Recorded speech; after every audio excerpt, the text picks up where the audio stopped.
Este programa é livre para todos os públicos. O Senhor esteja convosco. Ele está no meio de nós. Proclamação do Evangelho de Jesus Cristo segundo Marcos. Glória a vós, Senhor.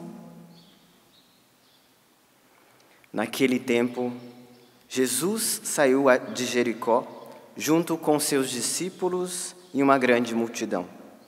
O filho de Timeu, Bartimeu, cego e mendigo, estava sentado à beira do caminho. Quando ouviu dizer que Jesus, o Nazareno, estava passando, começou a gritar: Jesus, filho de Davi, tem piedade de mim. Muitos o repreendiam para que calasse, mas ele gritava mais ainda: Filho de Davi, tem piedade de mim. Então Jesus parou e disse: Chamai-o. Eles o chamaram e disseram: Coragem, levanta-te, Jesus te chama. O cego jogou o manto, deu um pulo e foi até Jesus. Então Jesus lhe perguntou: Que queres que eu faça? O cego respondeu: Mestre, que eu veja. Jesus disse: Vai, a tua fé te curou. No mesmo instante, ele curou a vista e seguia Jesus pelo caminho. Palavra da salvação. Glória a vós, Senhor.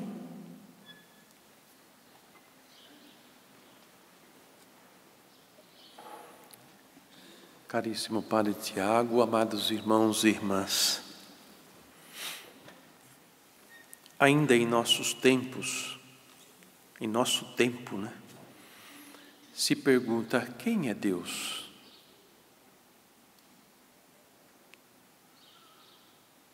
E diante da nossa limitação, vamos dizer assim, de conhecimento, alguns homens querem levantar o seu tupete e querer dar opinião a respeito dele.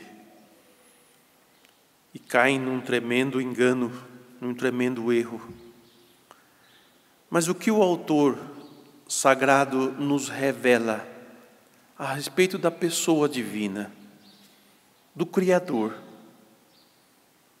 daquele que tudo conhece, daquele que tudo sabe, daquele que tudo vê, daquele que sabe a essência de cada coisa e a finalidade pela qual cada coisa foi criada.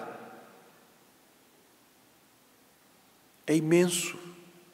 Deus é imenso, sua grandeza é infinita, sua sabedoria jamais será atingida por qualquer criatura, porque tudo existe porque Ele quis que existisse, e tudo permanece existindo porque Ele sustenta a existência de todas as coisas, inclusive nós. Nós não vivemos, diz o apóstolo, nós não vivemos por nós mesmos. Se Deus não sustentar a nossa vida, se Deus não nos der força, nós não vivemos. Então, só por saber disso, que a minha existência é porque Ele quer que eu exista e Ele mantém a minha existência, já é um grande motivo para eu agradecer a Ele por tudo que Ele me deu, por tudo aquilo que eu sou. Mas distinto de toda a criação somos nós. Porque depois de Ele ter criado tudo, a última criação fomos o homem e a mulher. E como no próprio texto ele diz, Deus cria aos pares, um de frente com o outro, né?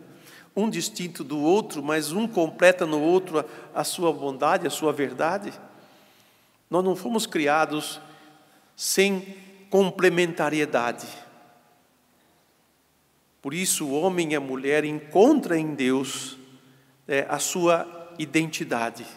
Se queres saber quem é o homem, quem é a mulher, volte-se para Deus, une-se a Ele, aproxime-se dEle, aí você vai se enxergar, e vai enxergar quem é Deus.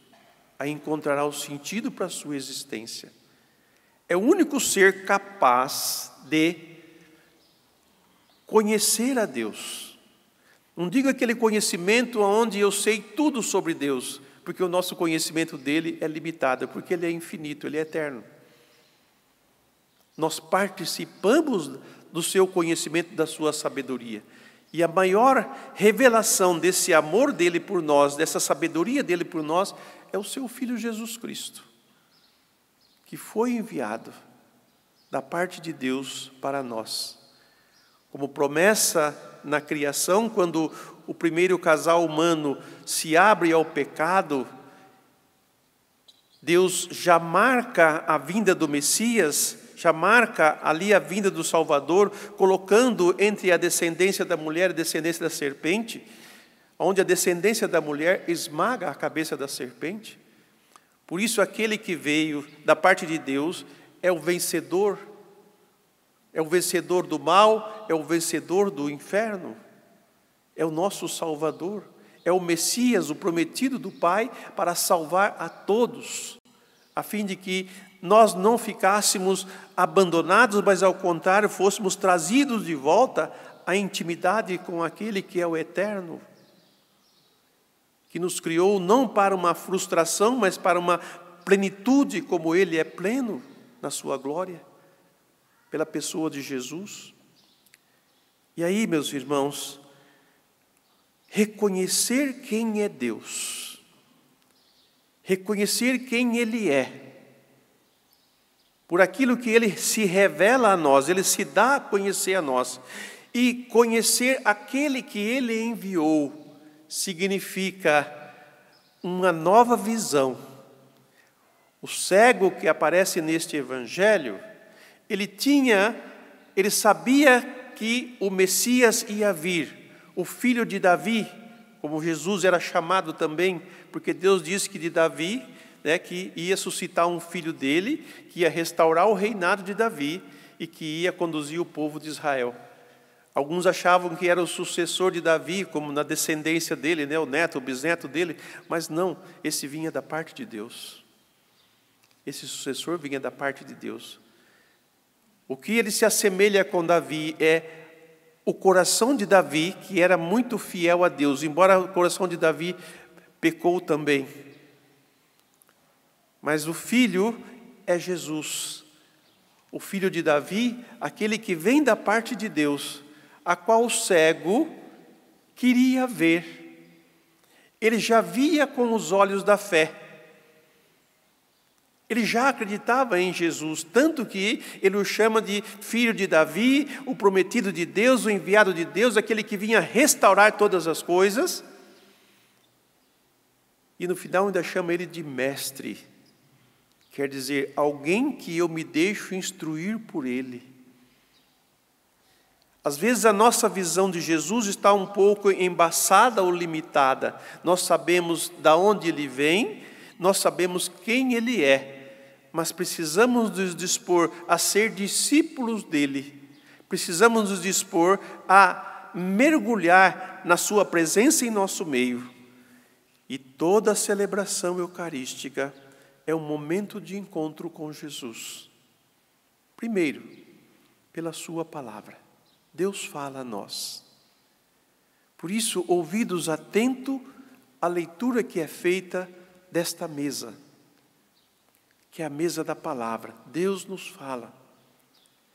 E assim como a palavra dele, que no início tudo fez, ele falou e tudo existiu, ele quis e tudo aconteceu, assim Jesus também, quando ele fala a nós e nós o ouvimos, essa palavra tem uma força de transformação dentro da nossa vida. Ela restaura a nossa vida, ela renova a nossa vida. Por isso, acolher a palavra de Deus e permitir que ela produza em nós os frutos e o sentido que ela contém, é um ato de fé. E aquele cego diz, eu quero ver de novo. Ele já ficou cego, ele via, eu quero ver de novo. E Jesus não fez muitas perguntas para ele, somente respondeu, enxerga de novo, tua fé te salvou. Como é importante a fé, acreditar em Deus. Eu não preciso entender Deus, eu não preciso compreender tudo o que Ele diz, eu só preciso acreditar nele, para que a força da fé, de crer nele, já começa a transformação dentro de mim. E aí eu começo a enxergar de verdade. Que o Espírito Santo, que é abundantemente derramado sobre nossas vidas e nossos corações, para que nós permaneçamos firmes na fé e no seguimento do Senhor, abra hoje os olhos da nossa fé e do nosso coração, para que, enxergando a Deus, como nós ouvimos falar, como nós sabemos como Ele é, vivamos uma vida mais coerente, mais sincera e muito mais segura, porque esse Deus que tem tudo sob o seu olhar e rege todas as coisas, cuida carinhosamente de cada um de nós. A Ele seja dada a honra, a glória e o louvor pelos séculos sem fim. Amém.